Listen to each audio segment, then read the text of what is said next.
जिस तरह से जश्न आज़ादी मनाया जा रहा है, आप लोगों के दौर में किस तरह होता था? आजकल तो सिर्फ ये बाजे शाजे बजाते हैं और बस वो झंडे शंडे लहरा दिए एज सच। उसके अलावा आप लोग किस तरह मनाया करते थे जश्न आज़ादी? जी हाँ, शुक्रिया। सबसे पहले मेरी तरफ से सबको यौम आज़ादी मुबारक। ज़ाहिर है ज़िंदा कौमें ही अपने आज़ादी के दिन खूब जज्बे के साथ मनाती हैं और वही जज्बा आज भी देखने में आया। मैं बाहर निकला हुआ था सड़कों पर, मैंने देखा लोग और बिलखुसूस यूथ हमारी वो इस जज्बा हुब्बुल वतनी से इस कदर सरशार हैं कि वो मोटर बाइक्स पर, रिक्शाओं पर और पाकिस्तानी झंडे लहराते हुए, पाकिस्तान जिंदाबाद के नारे लगाते हुए खूब अपनी खुशी का इजहार कर रहे थे। आपने पूछा हमारे दौर में, एक्चुअली यौम आज़ादी तो जिस दौर में आई है वो यौम आज़ादी ही है और उसकी वही वक़ीयत है, उसकी वही अहमियत है। अलबत्ता आज के दौर में मैं बिलखुसूस अवाम को सलाम पेश करता हूँ कि ज़ाहिर है आज कुछ मुश्किलात का दौर है और बल्कि मैं देखता हूँ, मैं सोचता हूँ कि 73 साल हो गए हमें और कई अदवार गुज़रे, कई अप्स एंड डाउन्स आई हैं, लेकिन जज्बा हुब्बुल वतनी जो है वो उनमें कोई कमी नहीं आई।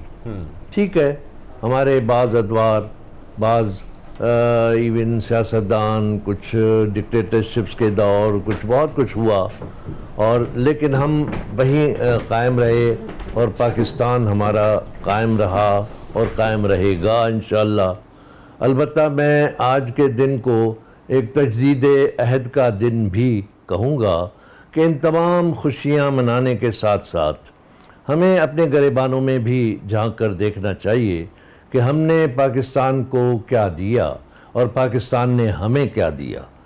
पाकिस्तान ने हमें पहचान दी, शनाख्त दी, हमें इज़्ज़त दी, हमें बहुत कुछ दिया, सब कुछ दिया। लेकिन मैं इस अफसोस के साथ कहूँगा कि हमने पाकिस्तान को कचौके ही दिए हैं। हमने पाकिस्तान को कोई कदर नहीं की है, बल्कि मैं तो कहूँगा कि हमने आज़ादी की भी कदर नहीं की है, क्योंकि बाबाए कौम क़ायद आज़म मोहम्मद अली जिन्नाह ने 1948 में ढाका यूनिवर्सिटी में स्टूडेंट्स को ख़िताब करते हुए कहा था कि आज़ादी तो हमें मिल गई है, लेकिन इसका मतलब ये नहीं है कि हम बेलगाम हो जाएं। हम अपने गिरेबानों में झांक कर देखें, क्या हम बेलगाम तो नहीं हो गए? क्या वजह है कि 73 साल हो गए हमारा मुल्क दुनिया के तरक्की याफ्ता ममालिक में शामिल नहीं हो सका? हमें इस पर गौर करना होगा, सोचना होगा कि क्या वजूहात थी, क्या बात है। मेरे ख़्याल में मैं समझता हूँ कि हमने जो क़ायद आज़म के 3 अक़वाल थे, यूनिटी, फेथ एंड डिसिप्लिन, हमने उस पर अमल ही नहीं किया। अगर हम उस पर अमल करते तो आज पाकिस्तान दुनिया के तरक्की याफ्ता ममालिक में शामिल होता। पाकिस्तान बहुत बड़ी नेमत है, क्या कुछ नहीं है यहाँ? और यहाँ तमाम रेगिस्तान हैं, दरिया हैं, समंदर हैं, फल फूल हैं और बुनियादी तौर पर हमारा मुल्क तो ज़रई मुल्क है, ज़राअत है, किसी चीज़ की कमी नहीं है, 4 भरपूर मौसम हैं पाकिस्तान में। हमने, लेकिन क्या हमने इसका इस्तेफ़ादा किया है? ये एक सवालिया बनता है, हमें इस पर सोचना होगा। ये वाकई सवालिया निशान है और सबको जी बिल्कुल, आप बात कंप्लीट कर लीजिए। तो हमने बड़े नगमे तो गाए हैं, नारे भी लगाए हैं और अली साहब ने और कई और शायरों ने बड़े बड़े नगमे गाए, ये तेरा पाकिस्तान है, ये मेरा पाकिस्तान है। लेकिन कुछ ऐसे भी अदवार थे जिसमें जालिब ने कहा था कि न तेरा पाकिस्तान है न मेरा पाकिस्तान है, उसका पाकिस्तान है जो सदरे पाकिस्तान है। लेकिन शुक्र है अल्लाह का कि आज ऐसा दौर नहीं है। बिल्कुल ठीक है, लेकिन हम सबका पाकिस्तान है, मिलकर हमने इसे खूबसूरत बनाना है। बहुत खूबसूरत बात कुरैशी साहब आपने बातें कही हैं, और वाकई हमें कलेक्टिवली सोचना चाहिए कि पाकिस्तान ने तो हमें आज़ादी दी है, लेकिन हमने पाकिस्तान को क्या दिया। और नगमों की जिस तरह से आपने बात की, तो हमारे साथ हमारी सिंगर हुमैरा अरशद साहिबा भी हमें ज्वाइन कर चुकी है। उनसे भी यकीनी तौर पर मिली नगमा सुनेंगे हम, और वो भी हमें लाहौर स्टूडियोज़ में ज्वाइन कर चुके हैं। लेकिन जैसे कुरैशी साहब ने बात की कि अभी तो सिर्फ नगमे शगमे हम गाते थे, बड़ी इंपॉर्टेंट बात जो कि हमने क्या दिया, कि हमने पाकिस्तान को क्या दिया, लेकिन उसके अलावा ये आज़ादी नेमत कितनी बड़ी है। आप लोगों की जो जनरेशन है वो इसको बहुत बेहतर तरीके से समझ सकती थी, महसूस कर सकती थी।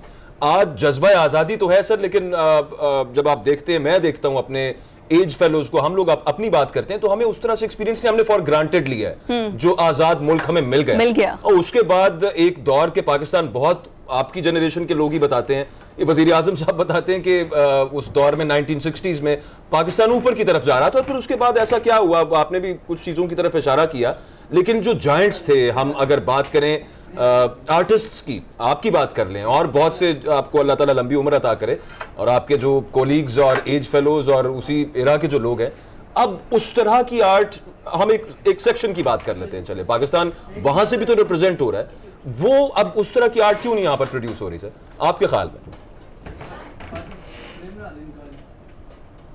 जी, हमारे कलीग्स जो, यानी उस दौर में जितने हमारे आर्टिस्ट थे, मैं सिर्फ आर्टिस्टों ही की बात नहीं करूंगा, लेकिन जितने दानिश्वर थे, अदीब थे, लिखने वाले थे, शायर थे, बड़े बड़े नाम, बड़े बड़े, आज उस पाए का कोई है? क्यों नहीं है? मुझे नज़र नहीं आता कि आज फैज़ साहब जैसा, जालिब सैताबुद्दीन नियाज़ी जैसा, सैफुद्दीन सैफ जैसा, कतीर शिफाई जैसा, तनवीर नकवी जैसा, मसरूर अनवर जैसा, हिमायत अली शायर जैसा, जॉन एलिया जैसा कोई ऐसा शायर, बेशक चंद एक शायर ज़रूर हैं, वो भी उसी दौर से चले आ रहे हैं, लेकिन ऐसी सोच के शायर मुझे नज़र नहीं आ रहे, और न ही फनकार आज ऐसे हैं।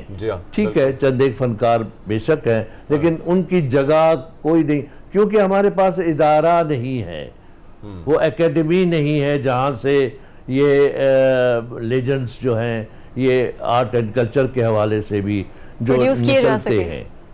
अगर कोई आर्टिस्ट थे भी, पहले थे भी, तो वो जैसे गॉड गिफ्टेड थे, कोई पढ़ के एक्टिंग वगैरह, कोई पढ़कर वो नहीं आए थे, कोई डिप्लोमा लेकर नहीं आए थे, तो लेकिन तालीम का फुकदान है। तालीम ऐसी चीज़ है जो शऊर देती है।